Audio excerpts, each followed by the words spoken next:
우리 시원찬양의 귀한 찬양 하나님께서 기쁨으로 받아주신 줄로 믿습니다. 2022년 추수감사주일을 맞아 하나님 앞에 예배하러 나온 우리 아름다운 교회 모든 교우들의 삶 속에 하나님께서 주시는 기쁨과 감사가 늘 가득하시기를 주님의 이름으로 축복합니다. 다윗이라고 하는 사람이요, 하나님께서 자신에게 얼마나 놀라운 은혜와 은총을 베풀어 주셨는가라고 하는 것을 늘 경험하면서 살았습니다. 하나님의 특별한 은혜, 하나님의 특별한 사랑을 경험하지 않았습니까? 그래서 그가요, 사무엘하 7장 18절에서 이렇게 고백하고 있습니다.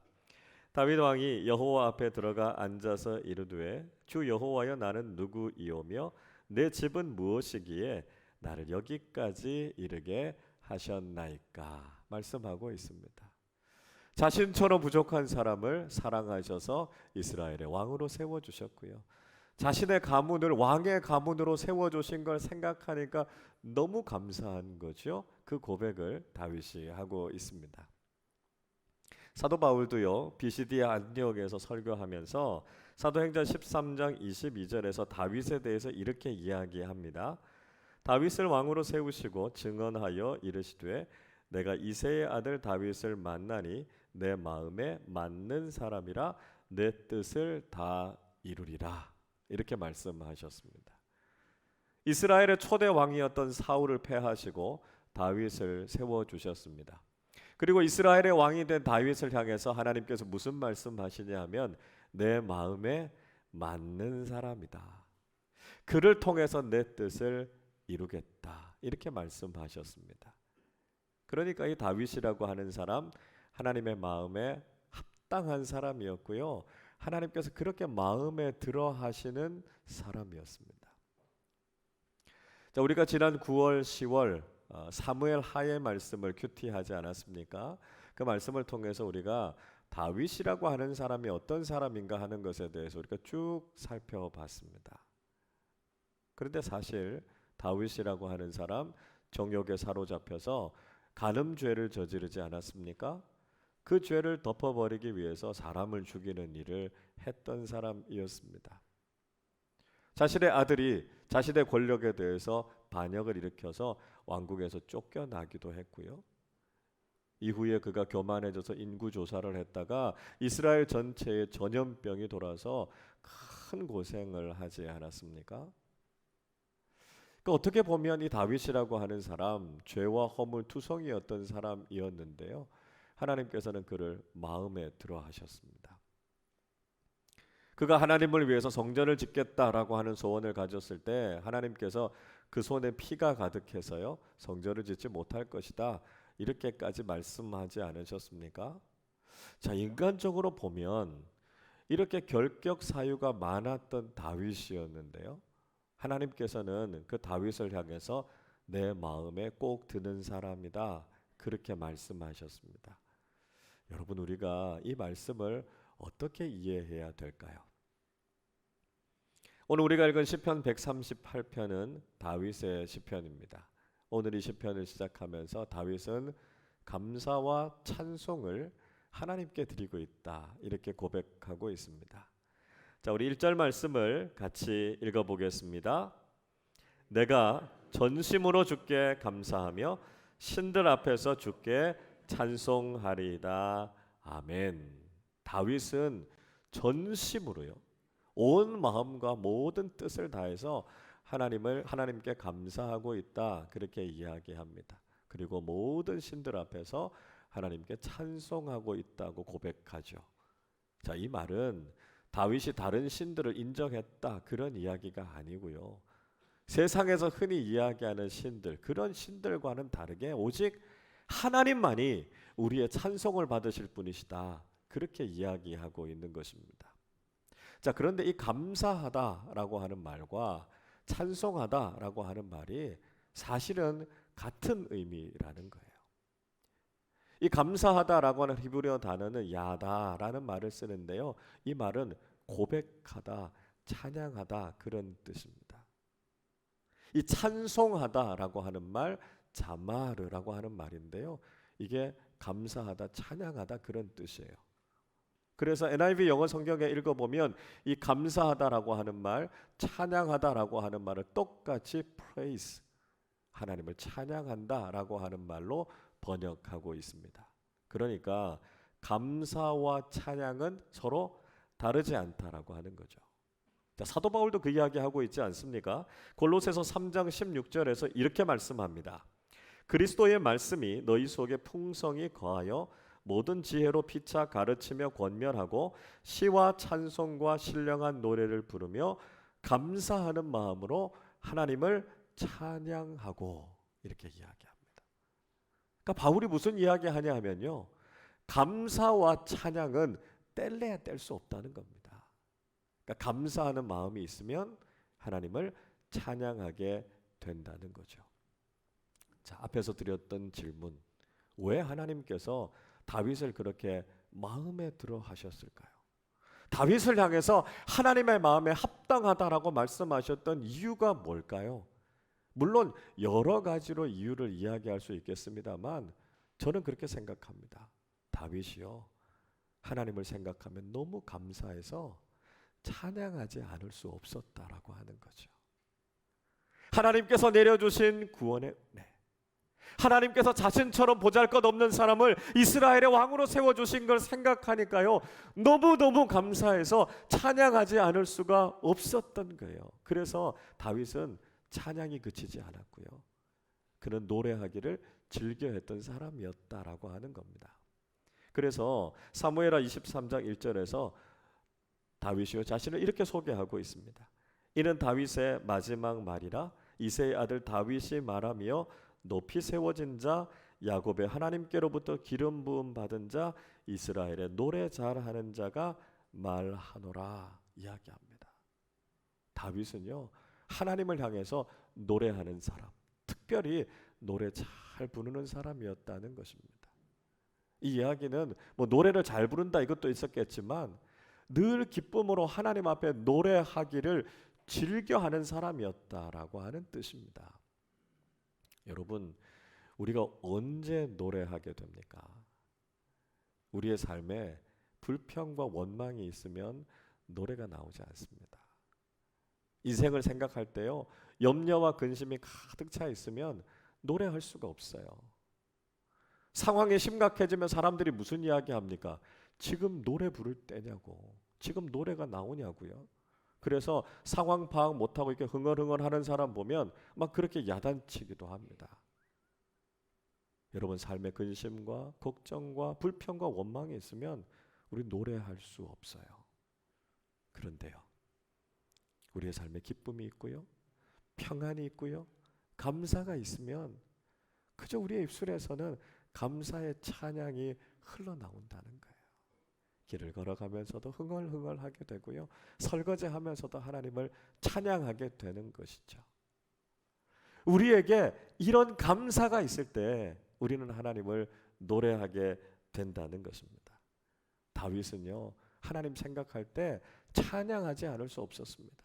자신에게 베풀어 주신 그 은혜를 생각하니까요, 하나님께 드릴 찬양이 끊이지 않았다는 것입니다.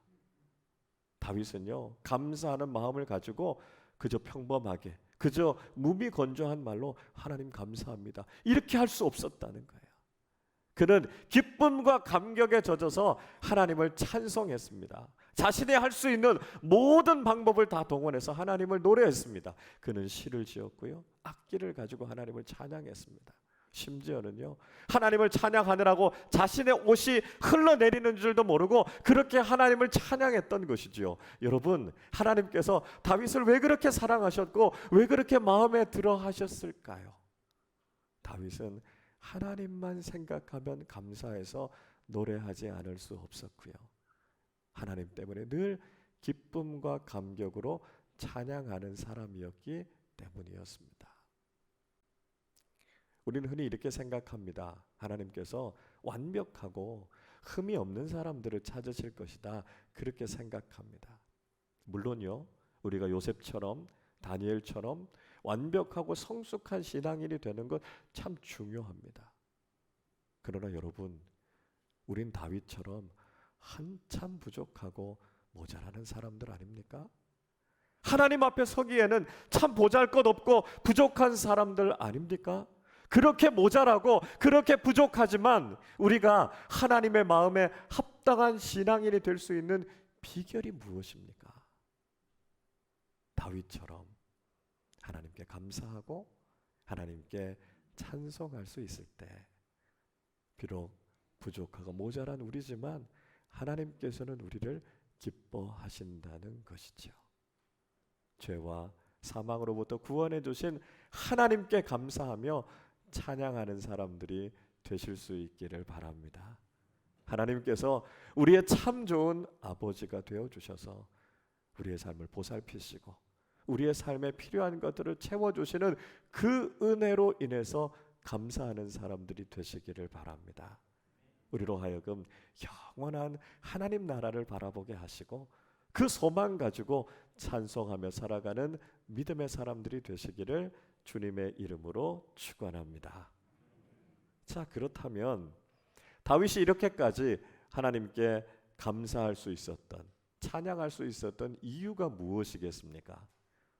2절 말씀을 같이 읽어보겠습니다. 내가 주의 성전을 향하여 예배하며 주의 인자하심과 성실하심으로 말미암아 주의 이름에 감사하오리니 이는 주께서 주의 말씀을 주의 모든 이름보다 높게 하셨음이라. 아멘. 다윗은 성전에서 하나님을 예배한다, 그렇게 이야기합니다. 사실은 이 성전은 그의 아들인 솔로몬이 지었으니까요, 정확하게는 성전이 아닙니다. 여기는 하나님의 언약궤가 모셔져 있는 성소를 이야기하죠. 하나님의 언약궤는 하나님의 임재, 하나님이 거기 계신다라고 하는 뜻입니다. 그러니까 다윗의 예배는요, 그냥 형식적인 예배가 아니었고요, 하나님의 임재를 충만하게 경험하는 그런 예배를 하나님께 드렸다는 것입니다. 그리고 그곳에서 다윗은 하나님께 감사하고 있지요. 왜요? 하나님의 인자하심과 하나님의 성실하심이 너무나 크고 놀랍기 때문에 하나님의 이름에 그는 감사하고 있다고 이야기합니다. 하나님께서 자신을 얼마나 사랑해 주셨는지, 또 하나님께서 자신의 가문과 약속하셨던 그 말씀을 신실하게 지켜주셨기 때문에 그 하나님을 생각하니까요, 하나님의 이름을 높여드리지 않을 수 없는 거예요. 하나님께 감사합니다, 고백하고 찬양하고 있는 것이죠. 자, 그 뒤에 있는 말씀이 좀 이해하기가 어려우시지 않습니까? 이런 말씀이에요. 이는 주께서 주의 말씀을 주의 모든 이름보다 높게 하셨음이라, 이렇게 말씀합니다. 이게 무슨 의미인지 번역을 하기가 좀 쉽지 않은데요, 이럴 때는 새번역 성경을 보시면 도움이 많이 됩니다. 이렇게 번역하고 있어요. 주님은 주님의 이름과 말씀을 온갖 것보다 더 높이셨습니다, 이렇게 이야기합니다. 세상의 모든 것들이 있지만 하나님의 말씀과 하나님의 이름을 높이셔서 우리의 찬양을 받으신다는 것이죠. 세상의 다른 이유 때문이 아니라 하나님 그분으로 인해서 우리가 감사하고 찬양하게 되고요, 그분이 우리의 하나님이시기 때문에 감사하게 된다는 것입니다. 자, 다윗이 무슨 이야기하고 있냐면 우리가 감사할 수 있는 이유가 무엇인지를 이야기합니다. 세상의 모든 조건과 환경이 다 갖춰져 있기 때문에 감사할 수 있는 게 아니라는 거예요. 사람들은 생각합니다. 건강하고 인생에 아무런 문제가 없고요, 많은 것을 가지면 저절로 우리가 감사할 수 있을 것이라고 생각합니다. 그러나 세상의 모든 소유를 다 가지고 세상적으로 아무 문제가 없다고 해서 저절로 감사하게 되지 않더라고요. 성공한 사람들, 아유 너무 바빠서 쉴 시간이 없어요, 이렇게 불평합니다. 건강하고요, 막 식욕이 좋으면 얼마나 감사해요. 그런데 살 빼기 힘들다고 불평합니다. 많은 것을 가지고 있는데요, 다른 사람을 보니까 나보다 더 많이 가지고 있다고요, 막 화를 냅니다. 우리가 삶에서 모든 일이 잘 되고 많은 것을 가지고 있다고 해서 감사할 수 있는 게 아니라는 거예요. 여러분, 감사는요, 세상의 다른 조건으로부터 오는 것이 아니라 하나님으로부터 옵니다. 하나님이 우리의 하나님이시고 하나님이 우리의 좋은 아버지가 되신다는 것을 우리가 날마다 경험하게 될 때 우리는 그 하나님께 감사하게 되는 것이죠. 다윗의 감사는 세상 다른 것으로부터 온 것이 아니라 하나님으로부터 온 것이었고요. 하나님을 생각할 때 다윗은 감사하지 않을 수 없었다라고 하는 것입니다. 때로는 어려움이 있고 때로는 삶의 위기가 있었지만 하나님이 나와 함께 하고 계시고 하나님이 내 인생의 주인이 되시기 때문에 나는 하나님으로 인해서 기뻐하며 감사합니다라고 하는 고백이 다윗의 고백이었습니다. 여러분, 이 고백이 또한 하박국 선지자의 고백이지 않았습니까? 하박국 선지자는 무화과 나무가 무성하지 않고 포도나무에 소출이 없고 감람나무에 결실이 없다고 토로했습니다.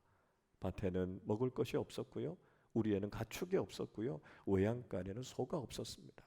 심지어 유다가 이제 멸망을 눈앞에 두고 있는 상황이었습니다. 그 상황 속에서도 하박국 3장 18절에서 이렇게 노래하지 않습니까? 나는 여호와로 말미암아 즐거워하며 나의 구원의 하나님으로 말미암아 기뻐하리로다. 내 삶이 어떤 상황이라 할지라도, 내 인생의 조건이 그 어떠하다 할지라도 나는 오직 하나님 한 분으로 기뻐하고 감사합니다. 이것이 바로 믿음의 사람들의 고백이 되어야 한다는 것이죠. 다윗은 이것과 연결해서 또 한 가지 감사의 이유에 대해서 이야기해 주고 있습니다. 3절을 보십시오. 내가 간구하는 날에 주께서 응답하시고 내 영혼에 힘을 주어 나를 강하게 하셨나이다 말씀하고 있습니다. 다윗의 인생에 고난이 있었고 위기가 있었습니다. 그래서 하나님께 무릎 꿇고 간절하게 기도했습니다. 그때 하나님께서 그 기도를 들으시고 응답해 주셨고요, 그를 강하게 해주셔서 그 위기로부터 건져주셨다라고 말씀합니다. 여러분, 다윗의 인생에 아무런 문제도 없었기 때문에, 그의 삶에 아무런 기도 제목도 필요하지 않았기 때문에 그가 하나님 앞에 감사한 것이 아니었습니다. 그의 인생에 위기가 있었고요, 숱한 고난이 있었지만 그 가운데서도 그는 하나님께 기도했고요, 그 위기로부터 건져주시는 하나님이 계셨기 때문에 그는 하나님께 감사하고 찬양할 수 있다 고백했습니다. 사도 바울도 비슷한 경험하지 않았습니까? 바울이요, 빌립보에 가서 복음을 전하다가 감옥에 갇히게 됐습니다. 그런데 감옥에 갇힌 이유가요, 참 어이없는 것이었습니다. 바울이 예수 그리스도의 이름으로 여종에게 들린 귀신을 쫓아냈습니다. 그랬더니 그 여종의 주인들이 그 여종을 통해서 돈을 벌었거든요. 점을 치면서 돈을 벌었는데 그들이 수입원이 끊기니까 바울과 그 일행들을 관리들에게 고발하게 됩니다. 그래서 바울과 실라가 엄청나게 많이 맞고 감옥에 갇히게 됐습니다. 여러분, 바울의 입장을 한번 생각해 보십시오. 귀신을 쫓아냈고요, 예수의 이름으로 복음 전한 것밖에 없었습니다. 무슨 큰 범죄를 저지른 것도 아니었고요, 하나님의 일을 하다가 억울하게 감옥에 갇혔습니다. 바울의 입장이라면 하나님께 원망하고 싶은 마음이 들 수도 있지 않았겠습니까?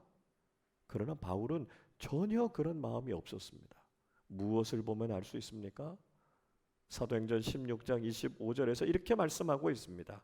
한밤중에 바울과 실라가 기도하고 하나님을 찬송하며 죄수들이 듣더라 말씀합니다. 한밤중에 그 캄캄하고 차가운 감옥에 갇혀 있었던 바울과 실라가 하나님께 기도하고 하나님을 찬송했습니다. 여러분, 삶의 불평과 원망이 있는 사람은 절대로 기도하게 되지 않고요, 절대로 찬송하게 되지 않습니다. 바울이 기도할 수 있었던 것은 하나님의 도우심을 신뢰했다는 것이고요, 감옥 속에서 바울이 찬송할 수 있었다는 것은 그럼에도 불구하고 그에게 감사가 있었다는 것입니다. 그렇게 감옥 속에서 찬송하고 기도했을 때 무슨 일이 일어났습니까? 지진이 일어나서 옥터가 흔들렸고요, 착고가 다 풀어졌다고 이야기하고 있습니다. 무슨 말씀이지요? 우리 인생에 위기가 있고 우리 인생에 고난이 있을지라도 하나님을 신뢰하고 기도하고 하나님 앞에 감사하며 찬송할 때 우리 인생의 결박이 다 풀어지고요, 우리를 구원해 주시고 건져 주시는 하나님의 기적 같은 능력을 경험하게 된다는 것입니다. 여러분, 우리가 하나님 앞에 감사할 수 있는 이유가 무엇입니까? 세상적으로 모든 것을 다 가지고 있어서요? 다른 사람들보다 우리가 더 많은 것을 누리고 우리가 더 많은 것을 행하면서 살고 있기 때문입니까? 그렇지 않습니다. 우리의 삶의 어떤 상황이라 할지라도 하나님은 변함없이 우리의 아버지가 되시고요, 우리의 삶을 선하게 이끌어 주시기 때문에 우리는 하나님을 찬양할 수 있습니다. 때로는 고난과 위기가 있지만 하나님 앞에 기도할 수 있고요, 하나님께서 그 기도를 들으시고 우리를 건져 주실 것이기 때문에 고난과 위기 가운데서도 우리는 하나님께 기도하고 찬송할 수 있는 것이죠. 이것이 바로 그리스도인들이 하나님 앞에 감사할 수 있는 이유입니다. 여러분, 감사는 세상적인 조건으로부터 오지 않고 오직 하나님으로부터 옵니다. 하나님께서 나의 하나님이라는 그 사실, 지금도 하나님께서 우리와 함께하고 계시기 때문에 하나님 앞에 감사하는 우리 모두가 되실 수 있기를 바랍니다. 마지막으로 다윗은 감사가 우리로부터 시작해서 온 세상으로 퍼져가야 된다는 것을 고백하고 있습니다. 4절과 5절 말씀을 같이 읽어보겠습니다. 여호와여, 세상의 모든 왕들이 주께 감사할 것은 그들이 주의 입의 말씀을 들음이오며 그들이 여호와의 도를 노래할 것은 여호와의 영광이 크심이니이다. 아멘. 다윗은 자신만이 아니라 세상의 모든 왕들과 통치자들도 하나님께 감사하고 찬송해야 된다 이야기하고 있습니다. 왜냐하면 그들도 하나님의 말씀을 들었고요, 진리가 되시는 하나님의 도를 깨달아 알았기 때문입니다. 찬송과 감사는 믿음의 사람들로부터 출발해서 온 세상으로 확대되어져 나가야 한다는 것이죠. 우리로부터 시작된 하나님을 향한 감사와 찬송은 결국 온 세상에 가득하게 되어야 한다는 것입니다. 우리는 오늘 추수감사주일 예배를 하나님께 드리고 있습니다. 오늘 추수감사 예배에 참여하고 있는 우리의 심경도 참 복잡하고 우리의 상황이 어려울 수 있습니다. 마치 메이플라워를 타고 신대륙에 도착했지만 절반은 그 과정에서 죽었고 많은 사람들이 병들어 있었고요, 한 해 동안 땅을 일구었지만 그 결실이 변변치 않은 상황 가운데 있었던 청교도들의 형편과 우리의 삶이 비슷할 수 있습니다. 그러나 그 상황 속에서도 하나님 앞에 감사하기로 결단했던 그들처럼 오늘 예배하는 우리가 그 어떤 상황이라 할지라도 하나님 한 분으로 인해 감사하고 찬송하는 믿음의 사람들이 되실 수 있기를 바랍니다. 그 감사가 우리의 삶에서 그치지 않고요, 많은 사람들에게로 온 세상으로 퍼져가기를 원합니다. 그리스도인들이 감사하지 않으면 세상 사람들이 감사할 수 없어요. 하나님께서는 우리 그리스도인들이 하나님께 감사하고 그를 통해서 이 감사가, 이 찬송이 온 세상 가운데 가득하기를 원하십니다. 믿음의 삶을 살아가는 우리가 전심으로 주께 감사하고 우리의 감사가 온 세상 가운데 가득해서 오직 하나님만이 찬송과 영광을 받으시게 되기를 주님의 이름으로 축원합니다.